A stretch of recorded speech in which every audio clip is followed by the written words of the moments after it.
Assalamualaikum warahmatullahi wabarakatuh. Kami dari kelompok 10 dengan beranggotakan saya Muhammad Rizky dengan NPM 2140435 dan rekan saya Muhammad Rizky dengan NPM 214. Ini kami akan mempresentasikan proyek akhir dari mata kuliah kecerdasan komputasional. Adapun judul kami adalah clustering data hasil deteksi asap rokok dengan metode Cummins melalui alat gas monitoring system atau GAMOS, di mana alat GAMOS ini juga kami gunakan pada mata kuliah microcontroller dan juga teknik interface dan peripheral. Latar belakang. Smoking room atau ruang merokok adalah sebuah ruangan tertutup yang disediakan khusus untuk para penghisap rokok di tempat-tempat seperti hotel, restoran, dan kafe. Keberadaan smoking room sendiri selain menjadi solusi singkat untuk menghindarkan polusi asap rokok di suatu tempat, ternyata juga menjadi salah satu strategi bisnis bagi para pemilik hotel, restoran, dan kafe untuk menggait pelanggan yang berkunjung sekaligus merokok. Dengan tersedianya smoking room, penyedia tempat mendapat benefit dari hasil penjualan rokok yang disediakan di sekitar tempat tersebut. Untuk mengefisienkan bisnis, salah satu strategi yang dapat dilakukan adalah mencari tahu pada waktu kapan terjadi aktivitas merokok yang cukup intens di dalam smoking room, sehingga pelaku bisnis dapat memiliki target waktu yang tepat untuk penjualan rokok ke pelanggan. Proyek ini merupakan proyek microcontroller yang dapat dipasang di dalam smoking room guna memantau kadar asap pada suatu ruangan dalam suatu waktu serta melakukan logging dari data-data tersebut. Nah, data-data tersebut kemudian akan diolah secara cluster menggunakan metode Cummins. Nah, penjelasan algoritma Cummins. Cummins merupakan salah satu algoritma yang bersifat unsupervised learning. Cummins memiliki fungsi untuk mengelompokkan data ke dalam data cluster. Algoritma ini dapat menerima data tanpa ada label kategori. Cummins merupakan salah satu metode data cluster non-hierarki yang berusaha mempartisi data yang ada ke dalam bentuk satu atau lebih cluster atau kelompok. Dalam cara kerjanya, Cummins mengklasterisasi data menggunakan rumus Euclidean distance dengan cara menentukan titik acuan atau centroid sebagai pusat klaster, lalu mencari titik data yang terdekat dengan titik-titik centroid tersebut. Dengan Cummins, kita dapat mengklasterisasi data dengan 2 atau lebih klaster.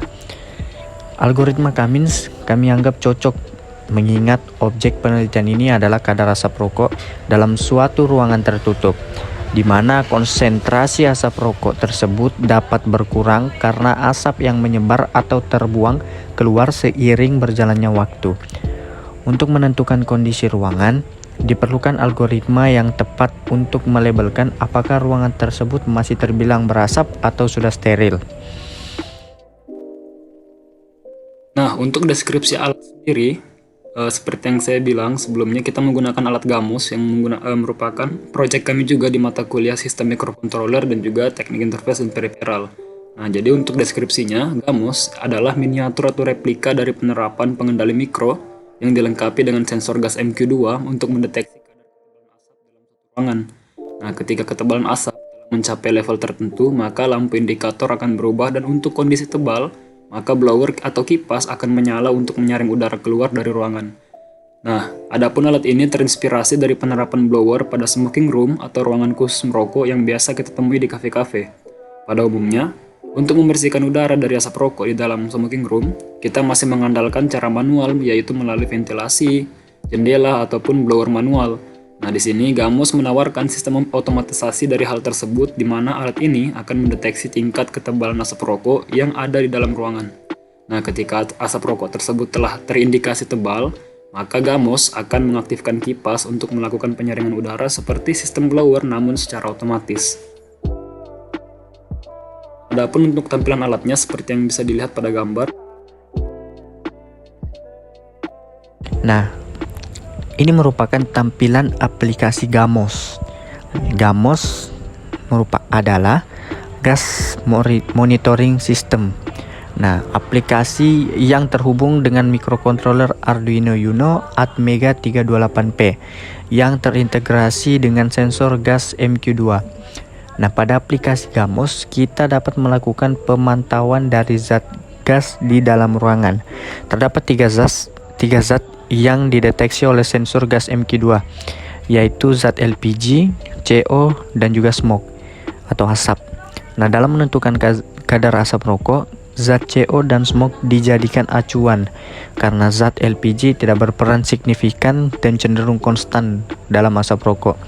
Nah, data-data hasil pemantauan dari aplikasi GAMOS dapat diekspor ke file Excel untuk diolah lebih lanjut atau untuk kita clustering lebih lanjut di aplikasi Excel. Nah, data-data yang telah dipantau di dalam aplikasi GAMOS melalui interface-nya GAMOS itu bisa kita ekspor ke bentuk Excel. Nah, untuk data-data Excel-nya sendiri akan menampung kolom tanggal dan waktu, LPG, CO, dan juga smoke. Nah, data-data ini kemudian akan kita coba olah pada mata kuliah kecerdasan komputasional. Kita akan mengolahnya dengan metode Cummins. Nah, kalau bisa kita lihat di sini, ini di tabel sebelah kiri, ini adalah data sebelum, dan pada tabel sebelah kanan ini adalah data sesudah melakukan klasterisasi. Nah, tabel di sebelah kanan menunjukkan data setelah diklasterisasi. Dengan klasterisasi ini kita dapat memberikan label pada tiap data tertentu apakah kondisi udaranya sudah steril atau masih berasap. Nah, meskipun pada microcontroller kita atau pada alat GAMOS-nya kita mengkategorikan ruangan itu berasap ketika zat CO-nya itu lebih besar atau sama dengan 3500 dan smoke-nya itu lebih besar atau sama dengan 1000. Nah, namun berkat algoritma Cummins kita dapat menarik data secara lebih luas atau atas kondisi ruangan. Nah, pada tabel sebelah kiri terlihat hanya 2 data saja yang terindikasi berasap. Nah, ini kalau kita perhatikan di sini, ini ada 2 data yang ditandai pada tabel sebelah kiri. Ini adalah data yang terindikasi berasap pada aplikasi GAMOS. Nah, namun di sebelah kanan, pada tabel sebelah kanan kita bisa lihat bahwa data yang terindikasi lebih berasap itu jauh lebih banyak. Dan memang kalau kita perhatikan dari unsur zatnya, yaitu zat CO dan juga smoke, kita ketahui bahwa untuk data dengan indikasi CO dan smoke seperti ini adalah ruangan yang masih berasap. Nah, ini salah satu keunggulan dan juga mengapa kami memilih algoritma Cummins untuk proyek kita kali ini, ya karena jangkauan atau range yang diambil oleh Cummins ini lebih presisi. Nah, kita bisa lihat ya pada gambar di sebelah kiri. Nah, baik, saya akan menjelaskan terkait bagaimana cara kerja dari klasterisasi dengan metode Cummins ini. Lihat data hasil Excel-nya ada di sini. Adapun untuk klasterisasi dengan metode Cummins, kita menggunakan rumus Euclidean.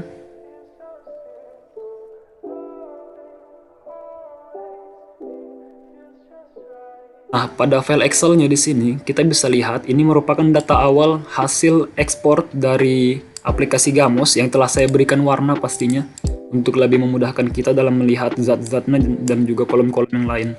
Nah, jadi dengan metode Cummins kita menggunakan rumus Euclidean distance atau jarak Euclidean. Nah, di mana jarak Euclidean ini berfungsi untuk mencari jarak terdekat dari sebuah data dengan titik sentroid tertentu.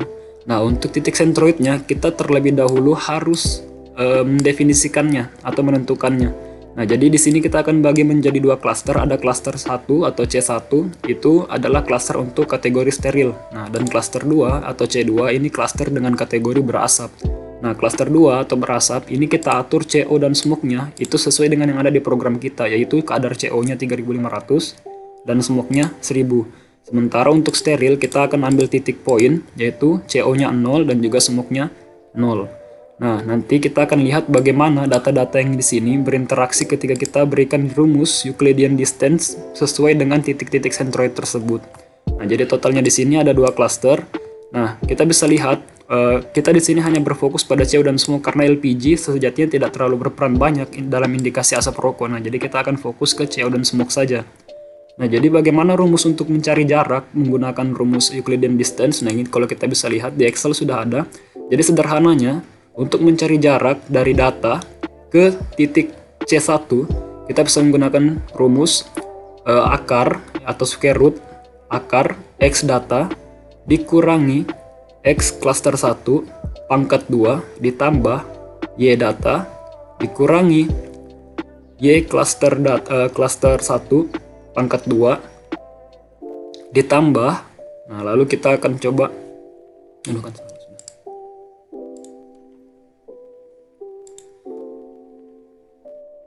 Nah, jadi bagaimana penerapan rumus Euclidean distance dalam mencari jarak baik jarak ke C1 ataupun ke C2? Nah, kita bisa lihat untuk di Excel sendiri sudah saya tulis di sini.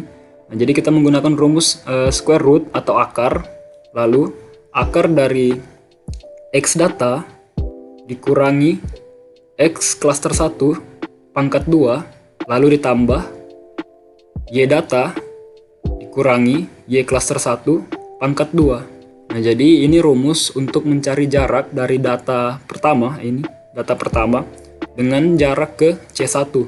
Nah, untuk jarak ke C2 sama, namun untuk targetnya pasti adalah cluster 2. Nah, kalau kita lihat di sini, artinya jarak rumusnya adalah square root atau akar data X data dikurangi X C2 atau X cluster 2 pangkat 2 lalu ditambah Y data dikurangi Y cluster 2 pangkat 2. Nah, jadi itu rumus untuk mencari jarak dari C1 dan juga ke C2.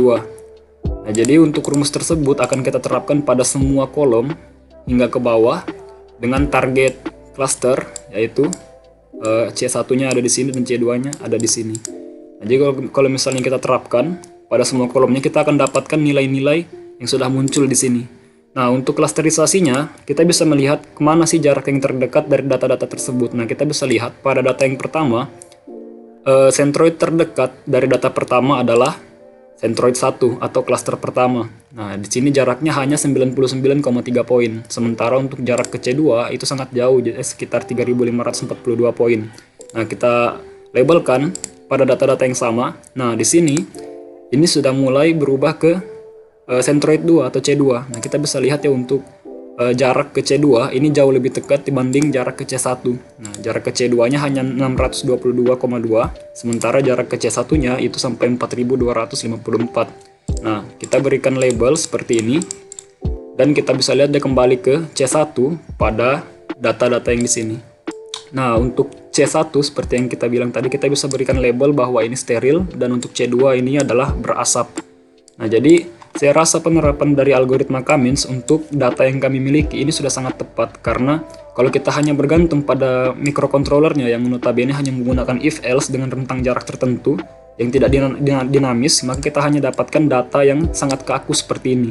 Nah, sementara untuk mencari data yang lebih fleksibel, kita bisa menggunakan dan menerapkan algoritma Cummins. Nah, seperti yang dilihat, kalau kita lihat dari zatnya pun, untuk kadar CO dan juga smoke dengan nilai-nilai seperti ini, kita bisa pastikan bahwa ruangan saat ini masih berasap. Nah, sedangkan untuk data yang di bawah, ini sebenarnya satu data yang di bawah ini juga masih dalam indikasi berasap kalau kita lihat secara fisik. Namun untuk data yang seterusnya ini sudah benar, kita bisa bilang ini steril. Nah, jadi untuk penerapan algoritma Cummins pada data yang kami miliki ini kami rasa sudah sangat tepat. Baik, mungkin cukup sekian dari presentasi yang bisa kami berikan.